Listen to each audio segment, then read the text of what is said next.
Here's the most weak-ass argument for a god that I've ever heard. The first step in proving that God exists is to prove that spirits exist. What is a spirit?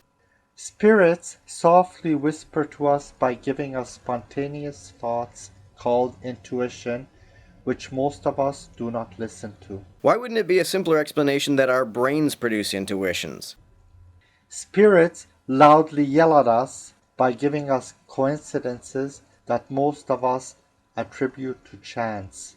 Attributing something to chance, no matter how improbable, is at least coherent. I at least understand what it means to say that an improbable event is a chance event. I have no idea what it would mean for a spirit to have caused it, because I have no idea what a spirit is even supposed to be. Coincidences are two or more chance events that coincide in time and place. Any one of these events by itself can be attributed to pure chance. When such events happen in the same place at the same time to the same person, then many consider them as miracles. Which is silly. Why should we consider mere improbability indicative of a miracle? Severely improbable events do occasionally occur. Are all improbable events miracles, or can improbable events occur on their own? If they can occur on their own, how do you discern the miraculous improbable events from the non-miraculous events that are equally improbable? One such an example is life itself. Everything, including life, is theoretically inevitable to arise from chance when and if given an infinite amount of time. Yeah, but life didn't arise from chance. It arose from largely deterministic chemical processes. But reality precludes infinity, which is possible only in mathematics and in our imagination.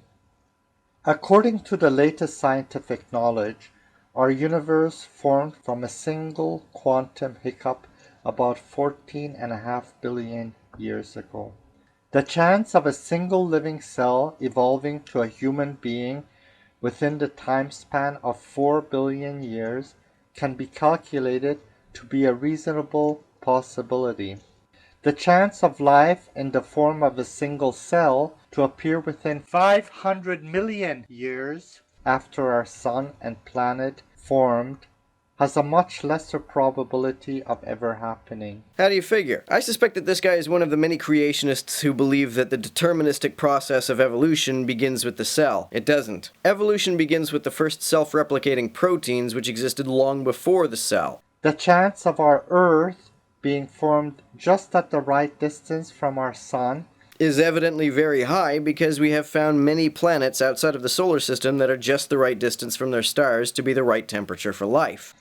And the chance of our sun being just the right size is also very high because there is no shortage of stars that are roughly the same size as the sun. And even if there were not, the size of the star is not what matters per se. Stars of lots of different sizes can keep a planet the right temperature for life. The habitable orbital distance will be different for differently sized stars, but stars of many different sizes will nonetheless have a habitable orbital distance required to harbor life within the time span of 10 billion years is orders of magnitude smaller still.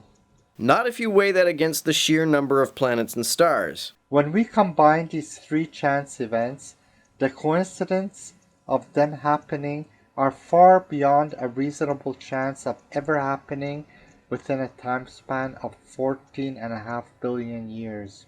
Notice that this guy never actually plugs any values into this equation. How do you know it's improbable if you don't know what numbers you are even working with? Such coincidences of chance events happen all the time to all people. Wouldn't that indicate that they're probably not miraculous? Below are a few examples of such coincidences that I have personally experienced.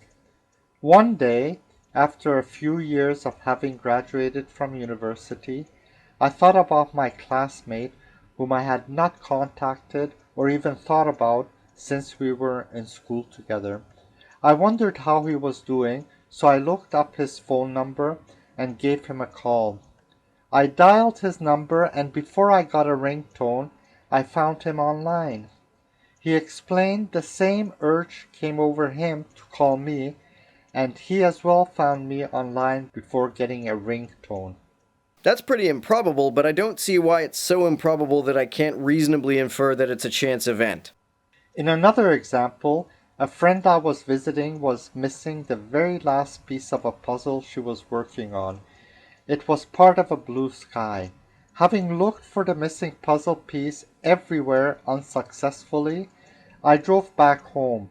About 400 kilometers away, I parked my car on the shoulder of the road to have a pee. As I was peeing, to my surprise, I was uncovering a blue puzzle piece that lay buried in the sand.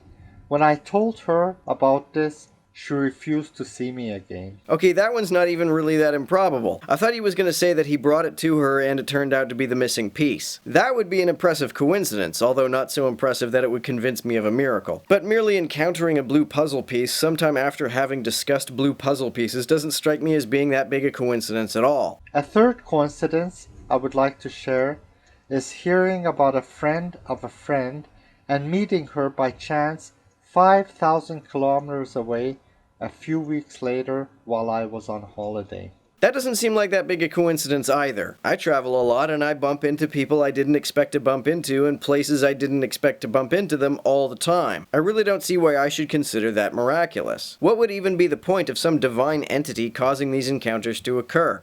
There are people who would like to be able to believe in a God without religious constraints, but demand physical proof of his existence. Some claim that whenever they narrowly escape an inevitable death, that guardian angels must have been watching over to save them. If they avoided the death, then by definition it was not inevitable. If you ever win the big prize in the lottery, consider yourself just really lucky. After all, someone has to win. No, they don't. Lots of lottery draws have no winner. But if you get hit and killed by lightning soon after winning that lottery, consider yourself blessed. After all, most poor winners end up with more problems and end up unhappy as new millionaires. I'm pretty sure I'd rather have those problems than be struck by lightning, so I'm not going to consider myself blessed.